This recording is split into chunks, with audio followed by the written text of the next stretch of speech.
This video is about some of the biggest sites in Rome that you probably missed on your first, your second, even your third visit to Rome. Most people make it to Trevi Fountain, the Vatican, the Colosseum, the Roman Forum, Piazza Navona, and there's a couple of other huge sites, the Spanish Steps, that everybody makes it to. I did a similar video about 7 or 8 months ago about many sites that most first-time visitors to Rome tend to miss. This video is a continuation of that. Having been in Rome now for another 7 or 8 months, I realize now there are quite a few additional sites that I did not include on the first video that I want to include on this video. I think you're going to be surprised at how many of these sites you have not seen. I've got lots to share with you. Let's get started.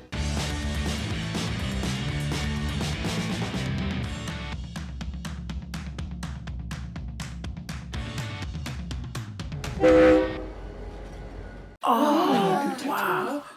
Trajan's Market. If you've been to Rome and you walk down via the Imperial Forum, then you've seen Trajan's Market.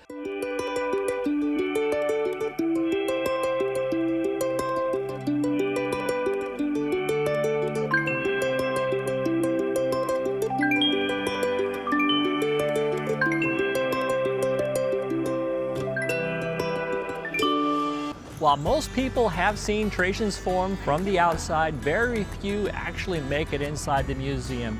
That's partially because the entrance point is kind of on an obscure street, and the other reason is because many people just simply don't know about it.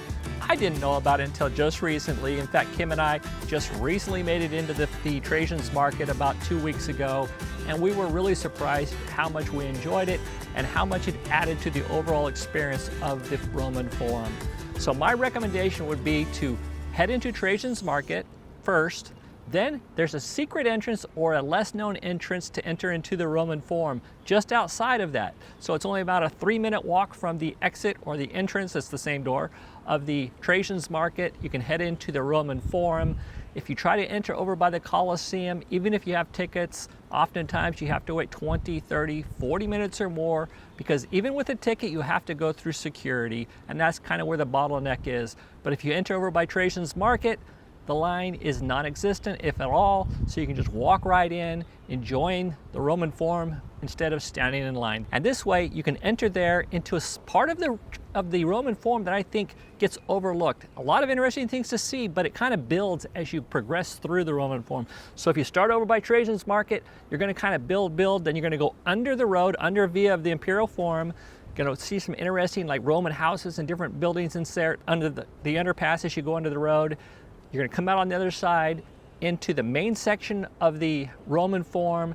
You can check out the main section there, over to Palatine Hill, where you can get great views of the city, and then you can wrap it up by visiting the Colosseum. I would give yourself about a 3-hour budget for the Roman Forum, including Trajan's Market, giving yourself 30 minutes to an hour in Trajan's Market, and then anywhere from 2 to 2.5 hours in the Roman Forum before heading into the Colosseum, if you're trying to do them on the same day. Another site that many visitors miss when visiting Rome are the Baths of Caracalla.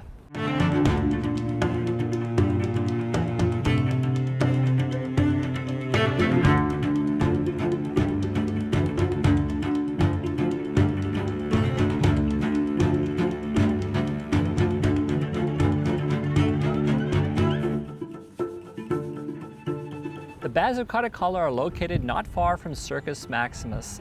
Super easy to get to. You just hop on the metro on the B line, get off at Circus of Maximus, and from there it's less than a 10-minute walk to the Baths of Caracalla. Now the Baths of Caracalla were not the largest baths in Rome, they were the second largest, but today they are the largest ruins, the most impressive ruins of all the baths in Rome. Super impressive, in fact far more impressive than the exterior. From the exterior, I've ridden my bike past there several times. I thought it was interesting, but I didn't really give it much attention or much thought until I went into it recently, and I was super surprised and happy that I did. It was fabulous. Some great pictures were taken there. There's a big fountain, kind of a lake right in front, where they have like a fountain show every 15 minutes. So if you're there, it's on the hour, 15, 30, 45, and so forth. Be sure to stick around, stand there, wait for the fountain to turn on. The fountains come on, the mist comes up, making it super cool. Plus, as you walk through the ruins, there's all kinds of interesting rooms, lots of like mosaic flooring, and there's actually an Olympic swimming pool in there. Just a lot of interesting things. I think you're gonna love it. It's not to be missed. It was certainly one of our favorite sites we saw. Many people miss it. Don't let that be you. If you're going to be visiting Rome in the near future, or you know somebody who is, we have a travel guide. Our travel guide will help anyone make the most of their next visit to Rome. It includes over 10 hours of video, a 70+ page PDF, interactive maps. We get to share our favorite restaurants, gelaterias, and so much more. Be sure to check it out. I'll leave a link to it in the description of this video, along with a discount code where you can pick it all up for right around $20. Whoa!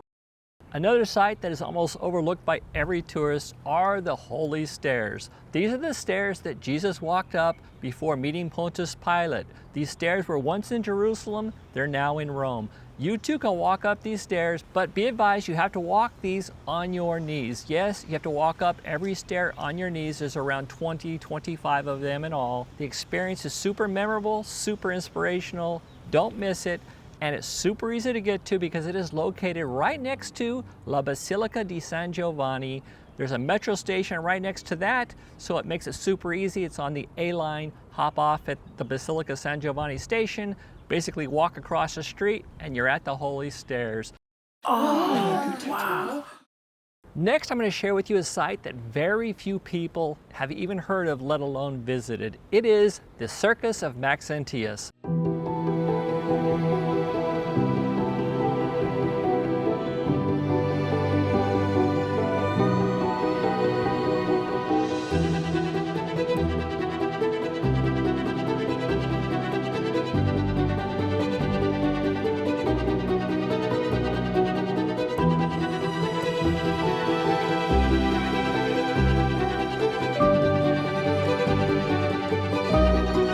Have you heard of it?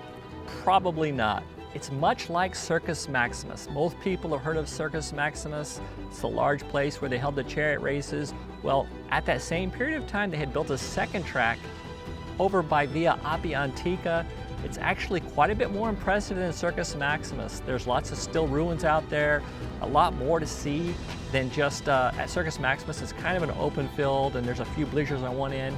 But Circus of Maxentius isn't complete or anything, but there's a lot of interesting things to see out there, a lot more of the structure. It's just fantastic. Another great thing about visiting Circus of Maxentius is it's right next to the Via Appia Antica. So if you're going to be visiting Via Appia Antica, super easy to visit this site. It's free to see and really should not be missed. Did you know that Rome has a pyramid? Yes, a pyramid built in 5 BC. No, it's not as big as the Egyptian pyramids, but at the same time, it's still impressive. And the great thing is, it's super easy to get to. You just hop on the B line, the Metro B line, hop off at the pyramid exit, walk out of the station, you can't miss it. Just behind the pyramid, connected to it, is a Protestant cemetery. They also call it a non-Catholic cemetery. It's actually very interesting. John Keats was buried there. There's a famous tombstone called Angel of Grief that is probably one of the most photographed tombstones, and it's the original. There are others, but the original there is in that cemetery. It's a very interesting cemetery. It's not the largest cemetery by any means, but it is one of the more interesting cemeteries in Rome. So while you're there, be sure to visit both. Another site that is overlooked by many visitors is the Basilica of San Giovanni. Amazing grace, how sweet the sound that saved a wretch like me. In 2025, it may not be overlooked as much because it is one of the major basilicas. You can go through its holy doors if you're visiting in 2025, but even if you're visiting any other year, it's a super impressive basilica. It has its own train station or metro station called the San Giovanni station. So from there, you just basically walk out. And I mentioned there's holy stairs and another tip or another place to visit. This is right next to that. So while you're in Rome, be sure to visit the Basilica of St. John in Lateran. Oh, wow! Another great site that many visitors miss is the Basilica of San Clemente.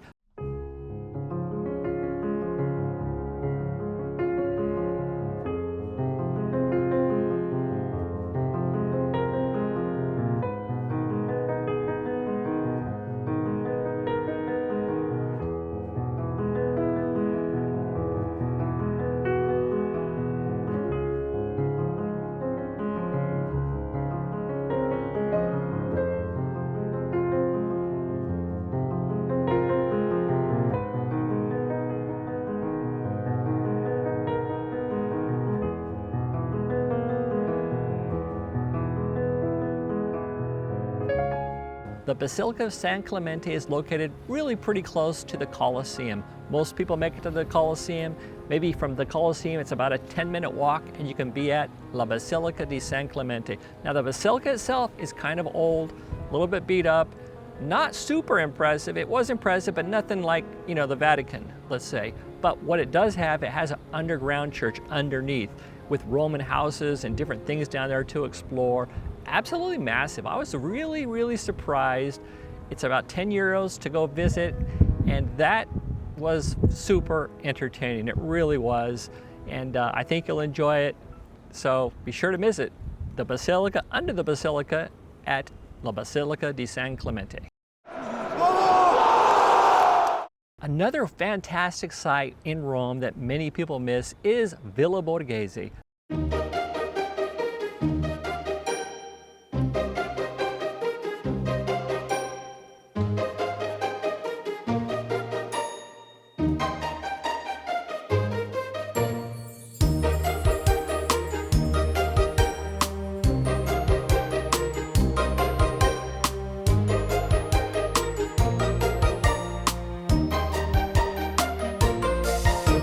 Many people make it over to Villa Borghese Gallery, to the museum there, but they fail to visit the park. The park is absolutely beautiful. It's quite large, so I recommend you rent one of those, either a bike or those buggy bikes. You can get 2-passenger, 4-passenger little carts and go explore the park. There's even a lake within the park where you can rent little paddle boats and go get some great pictures and just kind of soak up the atmosphere. It's wonderful. Don't miss Villa Borghese. Wow! There is a brand new exhibit, a brand new site in Rome called the Colossal Constantine.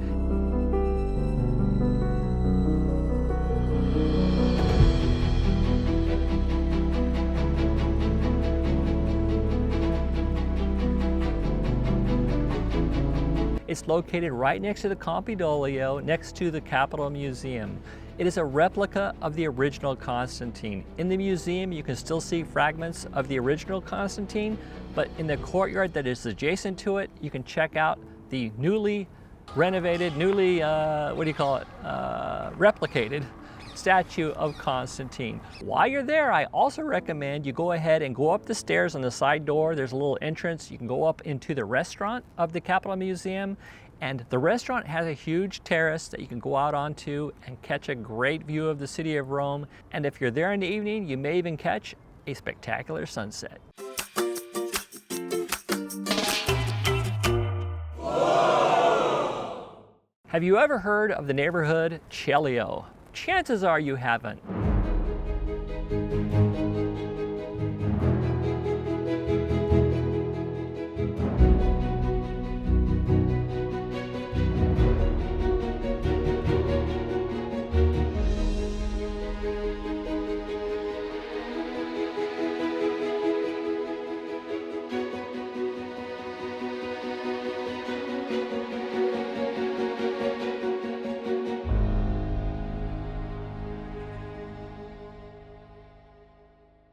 Let me tell you a little bit about it. It is located so close to the Colosseum and so close to Circus of Maximus, kind of right in between. And in the neighborhood, you're going to find a couple of really cool churches. You're going to find a small park with tons of ruins in it.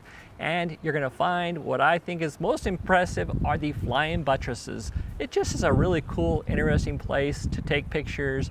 And yeah, it's unique. So when you're in Rome, don't miss the opportunity to visit and walk through the Celio neighborhood. It's quiet, it's peaceful, and it's a great escape on a crowded day because very few people make it over there, despite the fact it's just a few steps from the Colosseum. We want to thank all of those that have subscribed to our channel and those that have just watched our videos. We really appreciate you. To the next one. Alla prossima. Ciao.